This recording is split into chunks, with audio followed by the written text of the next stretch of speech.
আসসালামু আলাইকুম। গত পর্বে আমরা সিএসএস এর বেসিক সিনট্যাক্স নিয়ে আলোচনা করেছিলাম। আজকে আমরা আলোচনা করব সিএসএস এর কয় ধরনের সিলেক্টর আছে সেটা নিয়ে। চলুন তাহলে আমরা শুরু করি। শুরুতেই টাইপস অফ সিএসএস সিলেক্টরস। আচ্ছা, এটা দিয়ে আমি কমেন্ট আউট করে রাখছি। এবার আমরা বলি আমাদের সিএসএস এ কয় ধরনের সিলেক্টর আছে।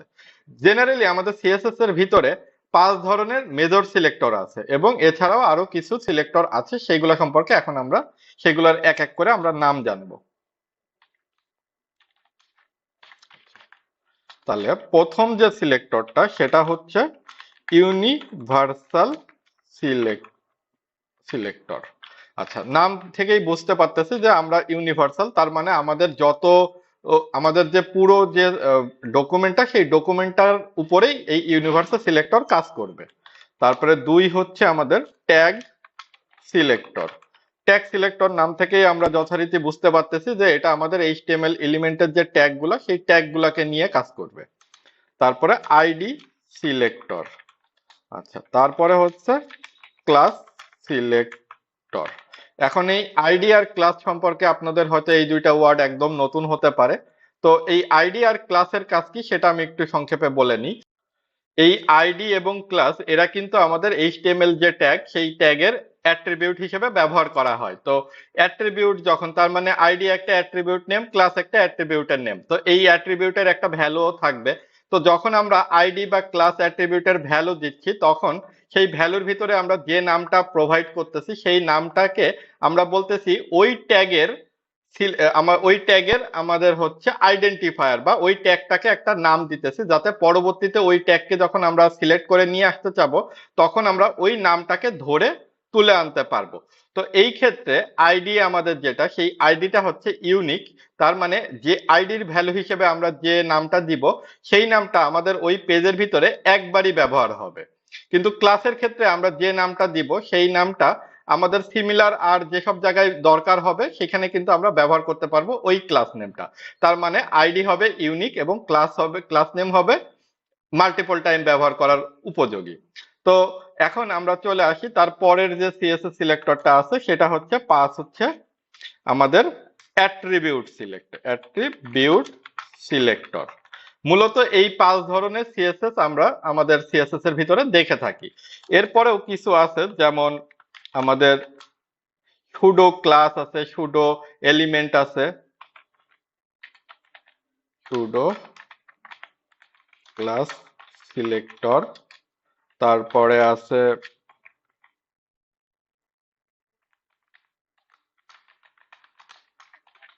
সুডো এলিমেন্ট সিলেক্টর, তারপরে গ্রুপ সিলেক্টর।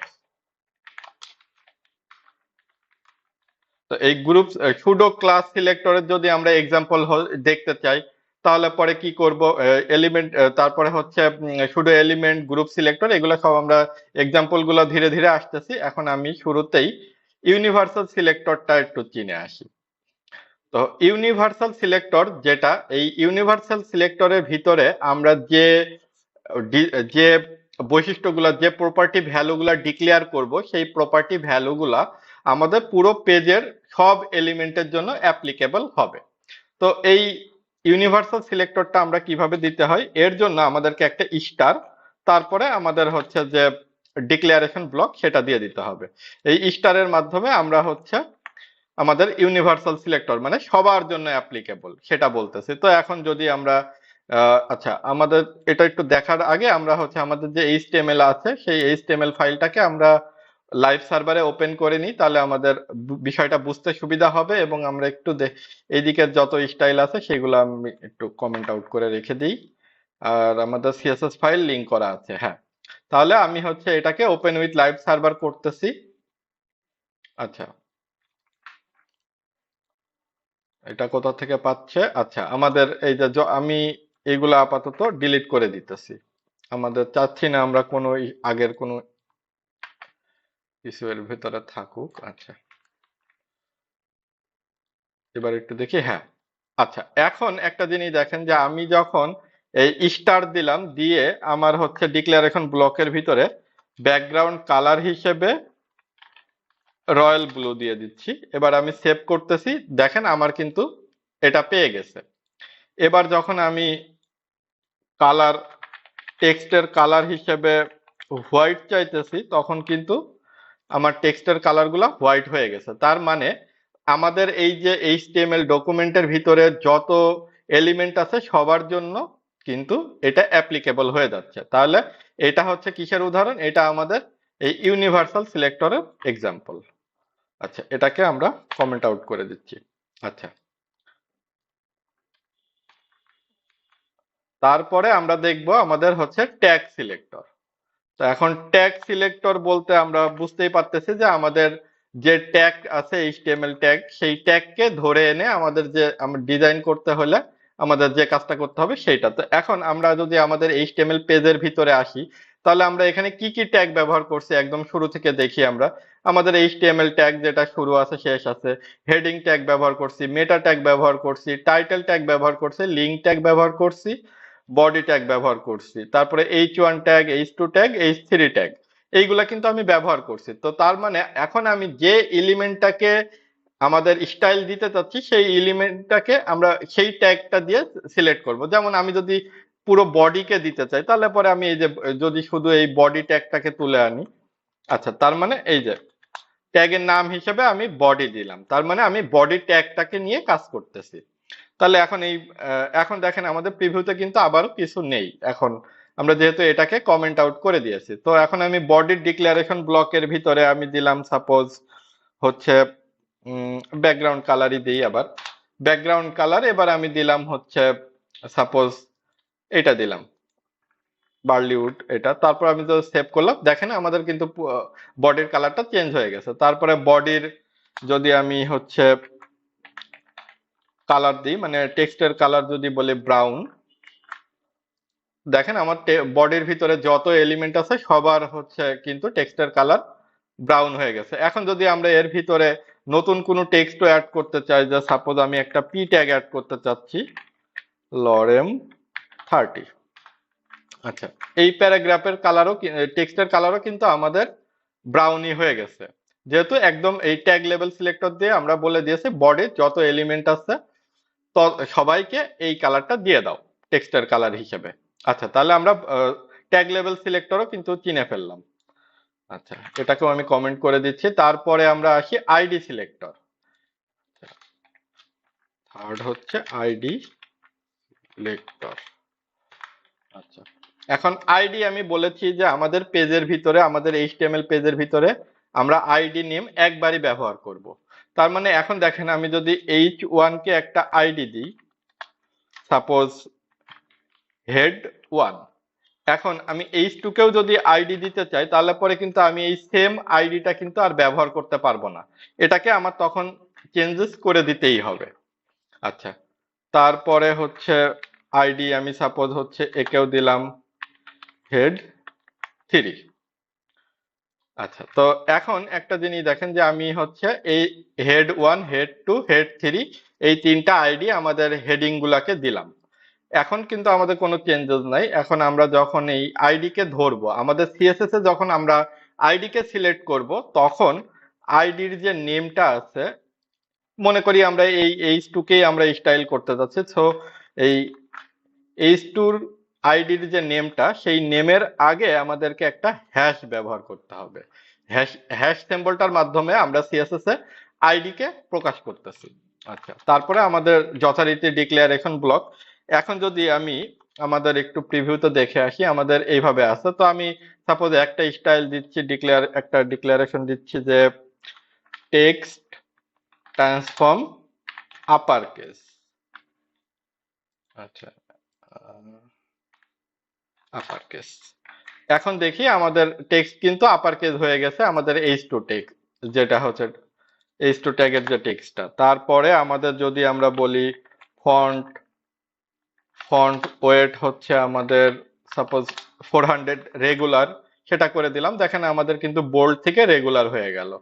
আবার যদি আমরা হচ্ছে কালার বলে দিই যে ইয়েলো, তাহলে পরে কিন্তু আমাদের ইয়েলো কালার হয়ে যাবে। দেখা যাচ্ছে না,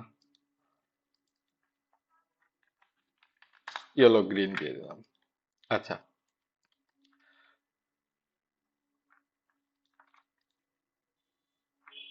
তারপরে আমরা যদি এটাতে আবার চাই ব্যাকগ্রাউন্ড কালার, সাপোজ আমি হচ্ছে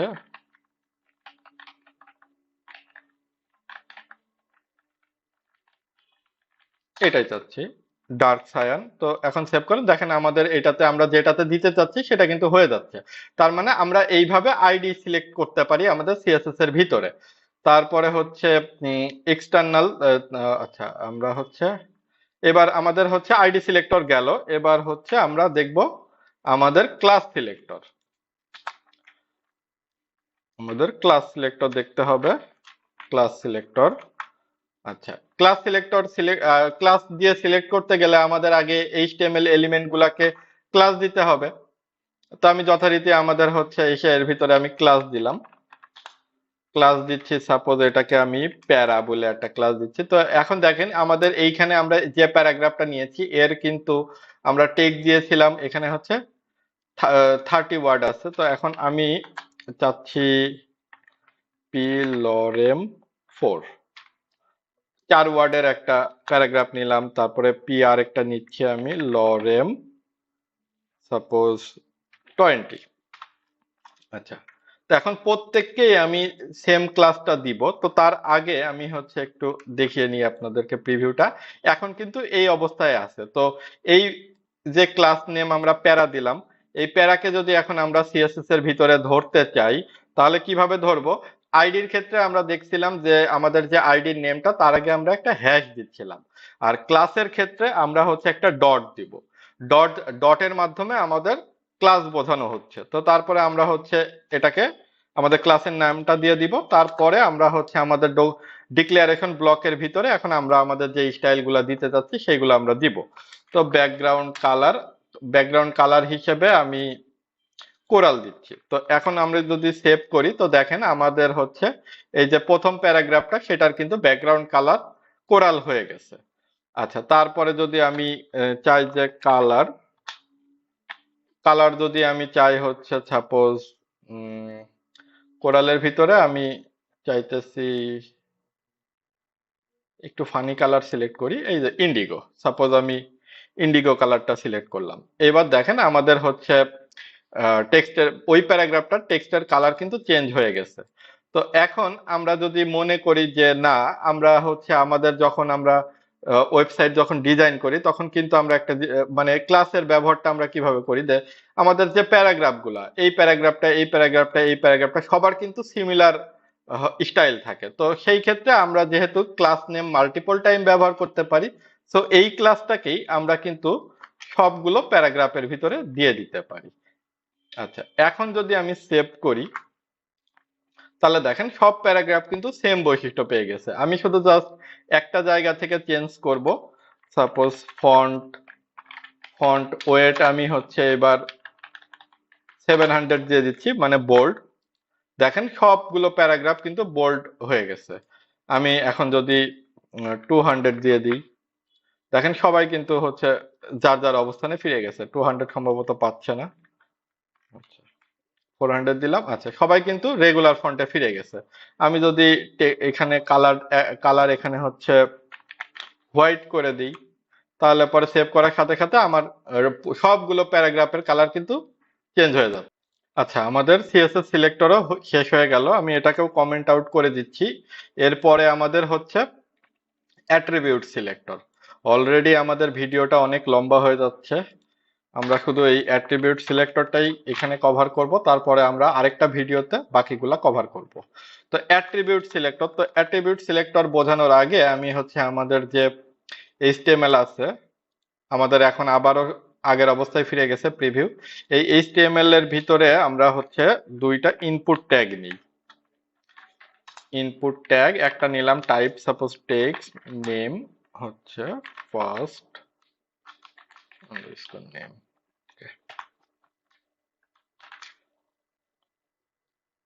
আচ্ছা, তারপরে আরো একটা অ্যাট্রিবিউট আমি নিচ্ছি, সাপোজ টাইপ হচ্ছে ডেট। আচ্ছা, আমার এই নেম ফিল্ডের ভ্যালু লাগবে না, আমি জাস্ট ইনপুট টাইপ আমি একটা নিলাম হচ্ছে টেক্সট এবং একটা নিলাম হচ্ছে ডেট। এখন আমরা প্রিভিউতে দেখতে পাচ্ছি আমাদের এটাকে একটু সরাই, যে একটা হচ্ছে এটাকে একটু প্লেস হোল্ডার ফার্স্ট নেম। আচ্ছা, এবার মনে হয় বুঝতে একটু সুবিধা হবে। আচ্ছা, একটা নিলাম আমরা ফার্স্ট নেম, আর একটা নিলাম আমাদের ডেট টাইপের।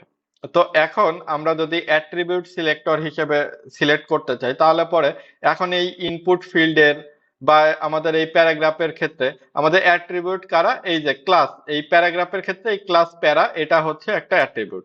ইনপুট ফিল্ডের ক্ষেত্রে টাইপ ইকুয়াল টু টেক্সট এটা হচ্ছে অ্যাট্রিবিউট, অ্যাট্রিবিউটের নাম আর অ্যাট্রিবিউটের ভ্যালু, এই একটা অ্যাট্রিবিউট ব্যবহার করা হয়েছে। প্রথমটার ক্ষেত্রে এইখানে আরেকটা অ্যাট্রিবিউট ব্যবহার করা হয়েছে।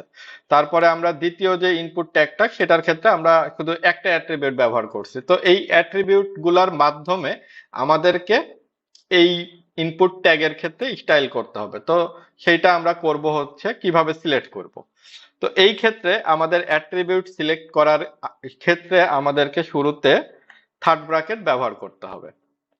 থার্ড ব্র্যাকেট ব্যবহার করলাম। এইবার আমরা হচ্ছে অ্যাট্রিবিউটের যে নামটা সেইটা আমরা এখানে লিখে দিব। সাপোজ আমাদের হচ্ছে HTML এ আমরা দেখি আমাদের অ্যাট্রিবিউটের নেম হচ্ছে টাইপ, তাহলে আমরা আমাদের অ্যাট্রিবিউটের নেম হিসেবে এই টাইপ দিয়ে দিব।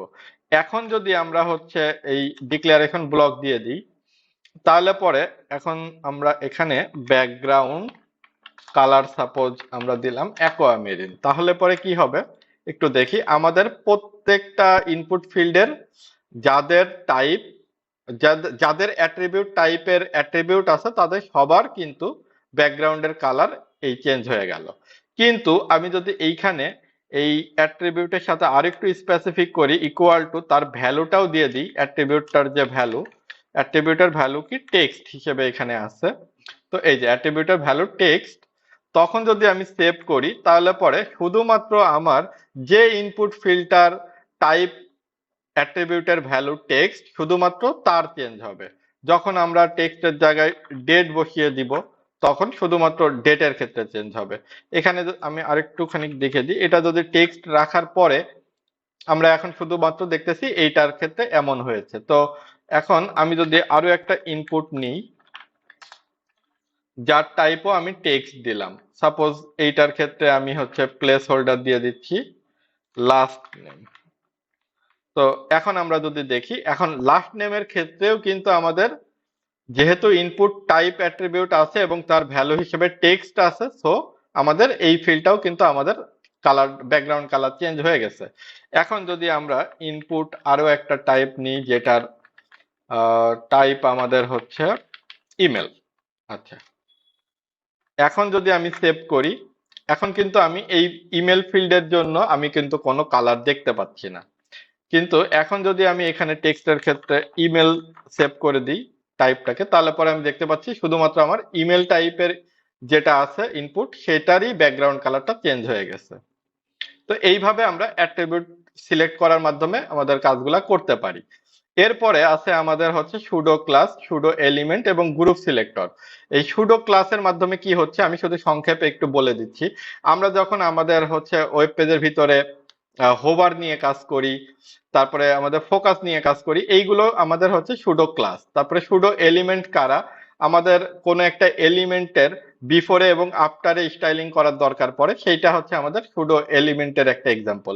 গ্রুপ সিলেক্টর কি, আমাদের অনেক সময় আমাদের চাইল্ড সিলেক্ট, মানে আমাদের যে এলিমেন্ট গুলা তাদের চাইল্ডকে সিলেক্ট করার দরকার পড়ে, সেই ক্ষেত্রে আমরা গ্রুপিং সিলেক্টর গুলা ব্যবহার করে থাকি। তো এই আশা করি যে সিলেক্টর সম্পর্কে মোটামুটি একটা ধারণা পাওয়া গেছে। এই তিনটা, যদিও এই ভিডিওটা অনেক লম্বা হয়ে যাচ্ছে বলে এই তিনটা আর কভার করা হচ্ছে না, আমাদের মেজর যে 5টা সিলেক্টর আছে সিএসএস এর সেইগুলাই এই ভিডিওতে আমরা কভার করছি। আশা করা যায় যে এই 5 ধরনের সিলেক্টর সম্পর্কে আপনাদের আর কোনো সমস্যা থাকবে না। আপনাদের যদি কোনো কাজ করতে গিয়ে কোনো সমস্যা ফেস করেন অবশ্যই আমাদেরকে ভিডিওর কমেন্টে জানাবেন, আমরা সেগুলো সলিউশন দেওয়ার চেষ্টা করব ইনশাআল্লাহ। তো পরবর্তী ভিডিও দেখার আমন্ত্রণ থাকলো। ধন্যবাদ সবাইকে। আসসালামু আলাইকুম।